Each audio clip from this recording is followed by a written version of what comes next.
प्राचीन समय की बात है।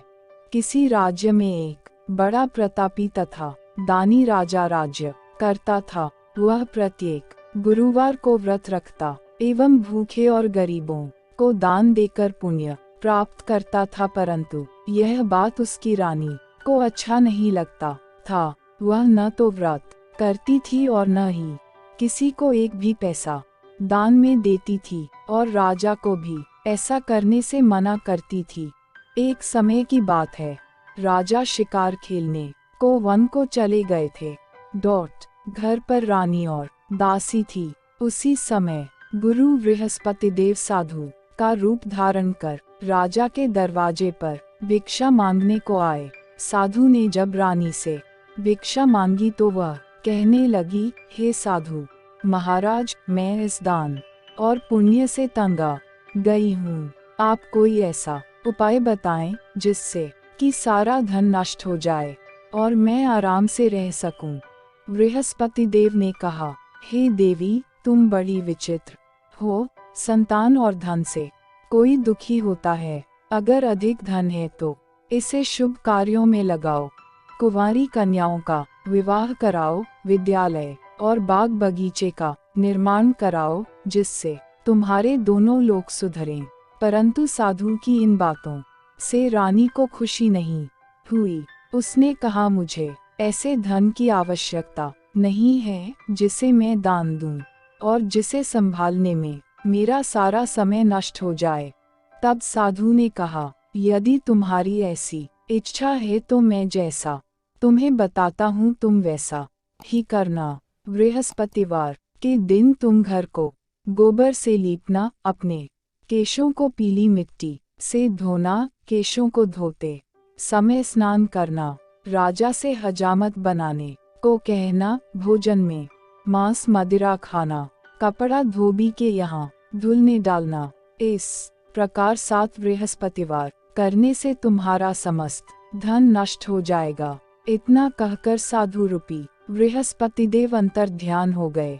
साधु के कहे अनुसार करते हुए रानी को केवल 3 बृहस्पतिवार ही बीते थे कि उसकी समस्त धन संपत्ति नष्ट हो गई। भोजन के लिए राजा का परिवार तरसने लगा। तब एक दिन राजा रानी से बोला, हे रानी, तुम यहीं रहो, मैं दूसरे देश को जाता हूँ, क्योंकि यहाँ पर सभी लोग मुझे जानते हैं, इसलिए मैं कोई छोटा कार्य नहीं कर सकता। ऐसा कहकर राजा परदेश चला गया। वहाँ वह जंगल से लकड़ी काटकर लाता और शहर में बेचता। इस तरह वह अपना जीवन व्यतीत करने लगा। इधर राजा के परदेश जाते ही रानी और दासी दुखी रहने लगी। एक बार जब रानी और दासी को 7 दिन तक बिना भोजन के रहना पड़ा तो रानी ने अपनी दासी से कहा, हे दासी, पास ही के नगर में मेरी बहन रहती है, वह बड़ी धनवान है, तू उसके पास जा और कुछ ले आ ताकि थोड़ा बहुत गुजर बसर हो जाए। दासी रानी के बहन के पास गई। उस दिन बृहस्पतिवार था और रानी की बहन उस समय बृहस्पतिवार व्रत की कथा सुन रही थी। दासी ने रानी की बहन को अपनी रानी का संदेश दिया, लेकिन रानी की बड़ी बहन ने कोई उत्तर नहीं दिया। जब दासी को रानी की बहन से कोई उत्तर नहीं मिला तो वह बहुत दुखी हुई और उसे क्रोध भी आया। दासी ने वापस आकर रानी को सारी बात बता दी। सुनकर रानी ने अपने भाग्य को कोसा। उधर रानी की बहन ने सोचा कि मेरी बहन की दासी आई थी, परंतु मैं उससे नहीं बोली, इससे वह बहुत दुखी हुई होगी। कथा सुनकर और पूजन समाप्त कर वह अपनी बहन के घर आई और कहने लगी, हे बहन, मैं बृहस्पतिवार का व्रत कर रही थी, तुम्हारी दासी मेरे घर आई थी, परंतु जब तक कथा होती है तब तक न तो उठते हैं और न ही बोलते हैं, इसलिए मैं नहीं बोली। कहो दासी, क्यों गई थी?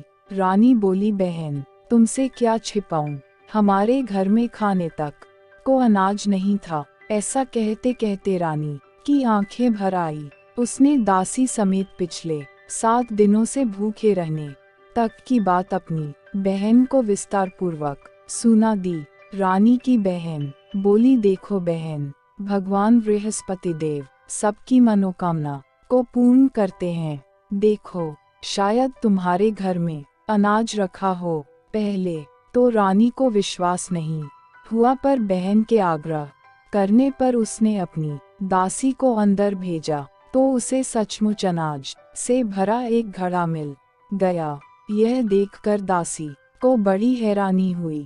दासी रानी से कहने लगी, हे रानी, जब हमको भोजन नहीं मिलता तो हम व्रत ही तो करते हैं, इसलिए क्यों न इनसे व्रत और कथा की विधि पूछ ली जाए ताकि हम भी व्रत कर सके।